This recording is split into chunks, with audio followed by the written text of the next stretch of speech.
What is going on, everybody?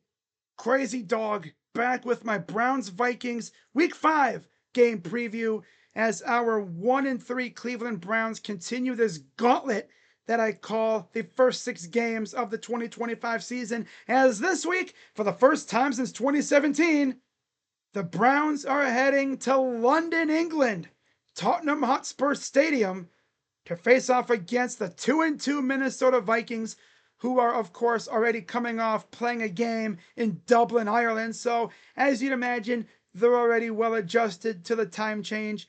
So, it's up to the Browns to get out to London and get adjusted and get ready for this game. Because you look at the Vikings overall, that's a very solid team. Of course, JJ McCarthy is injured, but it sounds like he could be coming back this week.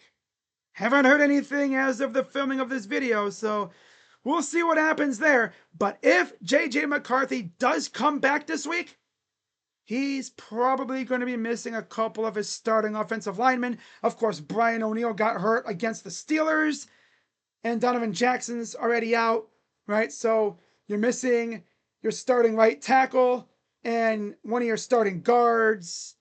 And of course, Ryan Kelly, who is the starting center, is also injured, but ESPN says he could be back this week. So, on the bright side, you could be getting your starting center back. Yeah, missing one of your tackles when you're facing a defensive line that consists of Myles Garrett, Isaiah McGuire / Alex Wright, not to mention Joe Tryon, who's underrated. And then you have the guys in the middle, right? I mean, Malik Collins has been a monster this year. Mason Graham is still getting going. He's looked good. And how about Mike Hall, huh? Are we going to see him this week? That'd be fun. Not to mention you have the old man Shelby Harris, too. But yeah, this D-line should feast against the Vikings offensive line if, indeed, they do go without Ryan Kelly to go along with Donovan Jackson and Brian O'Neill. But we'll see what happens. You know how the Browns are with this injury stuff, right?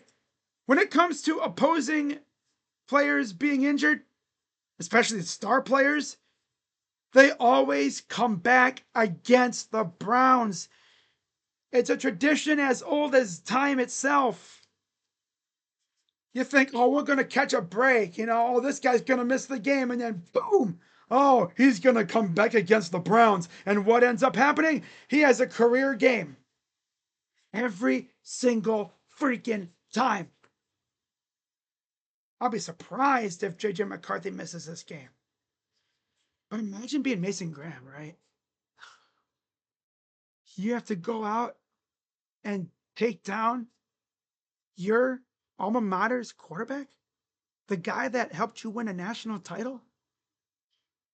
Oh, that's going to be tough. But I mean, he's in the NFL now. They ain't teammates no more. He's got money to make, right? He's got to get some sacks, make some money. Yeah. Screw him. He's a freaking bum. Right? And if JJ McCarthy plays, I need Mason Graham to put him in the dirt. Make him regret coming back against you. That should be the mentality for this Browns D-line. Make him wish he had stayed out for another week. Simple as that. Now, before I get into this preview, I do have some roster moves to talk about. And yeah, there's quite a few of them. As Mary Kate Cabot tweeted this out, and I quote, Browns have signed wide receiver Malachi Corley and wide receiver Gage Larvadain to the active roster from practice squad. Also placed wide receiver Cedric Tillman, hamstring, on injured reserve, and waived cornerback Cameron Mitchell. Now, I'm sure a lot of you are probably shocked by the Browns waiving Cam Mitchell, but let's be honest here, right? After watching him against the Ravens, and the fact that he was a healthy scratch the last 2 weeks, I think it's safe to say we kind of saw this coming. Not to mention, he was getting outplayed by Miles Harden, who's honestly been solid this year, to be fair, right? But yeah, that's tough to see from Cam Mitchell. I mean, he showed flashes, but you got butchered by the Ravens. They were legit bullying you, my dude. Like, damn. And he didn't step up at all. He let himself get bullied. Every time I saw Lamar Jackson throwing his way, the receiver he was supposed to cover is like 5 yards ahead of him. I mean, he wasn't the only one getting butchered, but yeah, he was the main guy getting butchered, that's for sure. They were picking on the poor guy. Damn. And then Mary Kay finishes up with, in addition, the club has signed cornerback Amir Speed to the practice squad. So there's that. And we thought that was it. No, because we got this from Matt Zenitz on Twitter, and I quote, the current belief is that the Browns are going to make a change at quarterback and start rookie Dillon Gabriel this week versus the Vikings.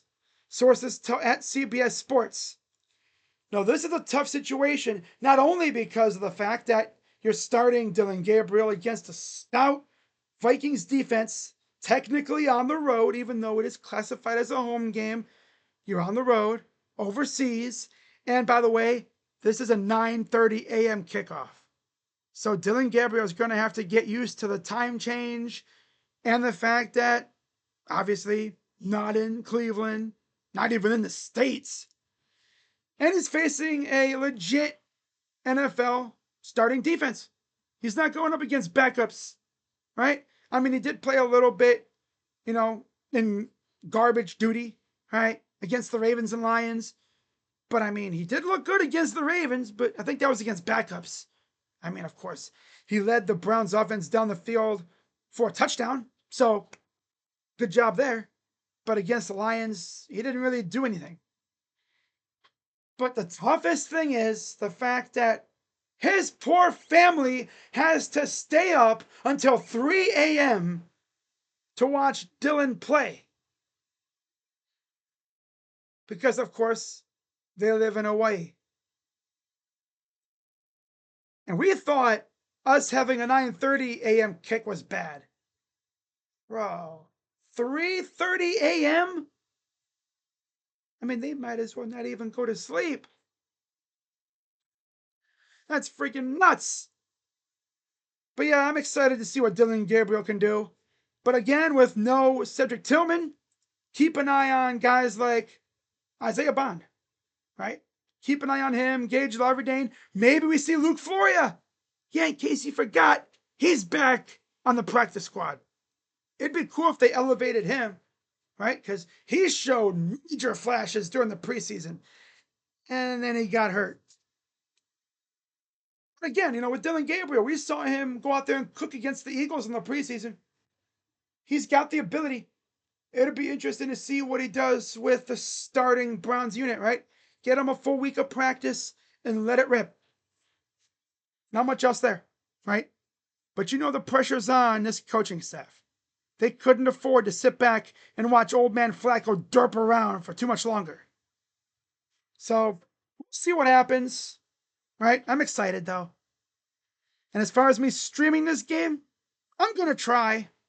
I'm going to have to get up extra early for this, but I'll try and stream it. But just don't be surprised if I maybe pass on streaming this game. Just saying. But yeah, with that being said, let's get into the actual preview portion of this video. Starting off with, of course, the series history. As Minnesota leads the overall series 12-5, the Browns have won 2 of the last 3, though. 2 of those wins, of course, one of them in 2013, and the last one, 2021. Minnesota did win in 2017 when the Browns were absolute ass, ironically enough, in London. Different location, though. I don't think they played here. I think it was in a rugby stadium, I'm pretty sure. But yeah, we all remember that game, right?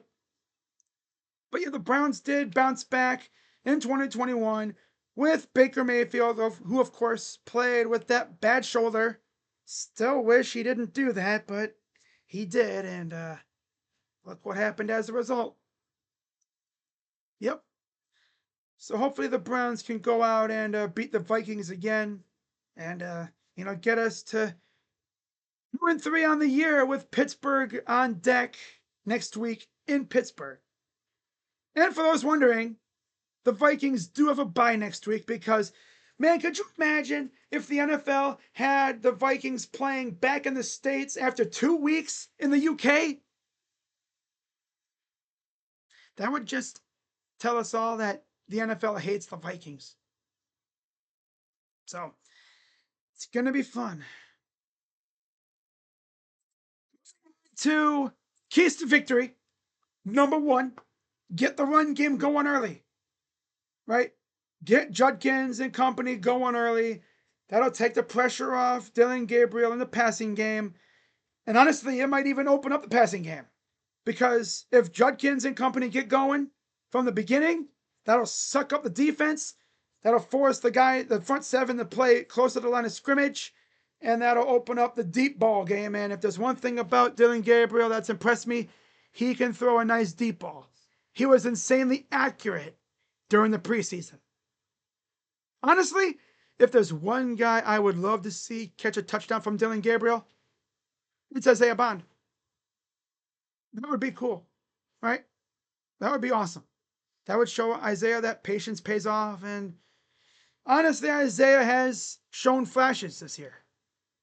And not to mention, also, DeAndre Carter is also injured. I don't know if he's going to play this week, but if he doesn't, keep an eye on Isaiah Bond as the return man. See how that goes. But yeah, number two, try to hit some big plays, right? Because watching Joe Flacco just play dink and dunk all day, that got very boring. I want to see Dillon Gabriel go out there and let it rip. And I think it also helps that Dillon Gabriel has at least a little bit of mobility. I mean, the dude can at least scramble a bit. It's not like he's running with cinder blocks for feet. So that's cool, right? He can skedaddle for a first down if he has to. But yeah, the interesting thing is, of course, is he's a lefty. So you're going to want to get your best tackle back out there in Jack Conklin. You're going to need him back to block the blind side. Now, we'll see if Cam Robinson starts this week. I assume he will, but we'll see. That's my favorite phrase. We'll see, because it's not saying for sure, but I'm not going to say no. Right? Again, it's like a TBD. I'm pretty sure he's going to start. Right? I mean, they wasted no time in trading for him. So he's going to have the whole week to learn the offense and get familiar with the rest of the guys. But yeah, number three, make life difficult. Make life rough for Carson Wentz, JJ McCarthy. Yeah. You get after the quarterback, you might be able to force some mistakes and give our offense a short field for once. Right? We've been doing it for the opponent. We've been giving them a short field all year. How about our defense does it for us? I mean, they did it against the Packers, and look what happened. We won. Yeah. Let's start racking up some of them turnovers on defense, eh? That'll be fun. But yeah, make life rough for Carson Wentz or JJ McCarthy or whoever starts. And then finally, give me $1. Not really. I don't need y'all trying to, cash app me $1. But all I'm asking from the Browns is give me 4 quarters of good football. Which, of course, equals $1. Yeah, hey, there you go. That's a good way to put it. Give me $1. Give me 4 quarters. I mean, I've seen this team give us 2 quarters, 1 quarter, a drive like last week. Give me 4 solid quarters, and I think we can pull off the dub heading into Pittsburgh next week. Now, as far as my player to watch, it's Quinshon Judkins. He's only been active for a couple weeks, and he's already definitely like the best running back in the room. And based off the workload last week, the Browns believe so too. I mean, he had far and away the most carries. I mean, the other 2 backs barely got any. What was it, 2 carries apiece? No, 2 carries combined. It was the Quinshon Judkins show at running back last week. I mean, they still use Dillon and Jerome, but they didn't really run the ball with them. I want to see more of Quinshon. I want to see Quinshon break a big play right here this week. You know, I want to see him break one for a big time gain or even a touchdown. Imagine we get a freaking Quinshon Judkins like 80-yard touchdown this week. Yes, please. That would be awesome. Now, to wrap this up, of course, I got to give you all my prediction. I know what you're thinking. Is Crazy Dog going to go back to picking against the Browns this week, or is he going to be bold and pick the Browns, considering they're facing Carson Wentz or possibly JJ McCarthy, who could be banged up still, right? I'm going Browns 24-20. Yeah. Give me the Cleveland Browns, led by rookie quarterback Dillon Gabriel, to go to London and pull off the big time W. And yeah, I got the Browns winning 24-20, and they go to 2-3 on the year. So that's all I got for this one, guys. I'm gonna wrap this up, and I'm gonna give me something to eat for dinner and watch this Red Sox Yankee game. So with that being said, shout out to everyone who also watched the Guardians game earlier today. Guardians lost. Of course, they had to lose in the most Guardians way possible, right? Get the tying run at third base, nobody out. All you had to do was put the ball in the outfield. Didn't even have to be a base hit. A sac fly would have sufficed. I would have been okay with it. I would have loved it. But they couldn't even do that. Like I said, feeble ass team. Wow. But yeah, guys, I'll see y'all tonight for my picks for week 5. But with that being said, I'm Crazy Dog. Let's go Browns. And I'll see you guys tonight. Bye-bye. Yeah.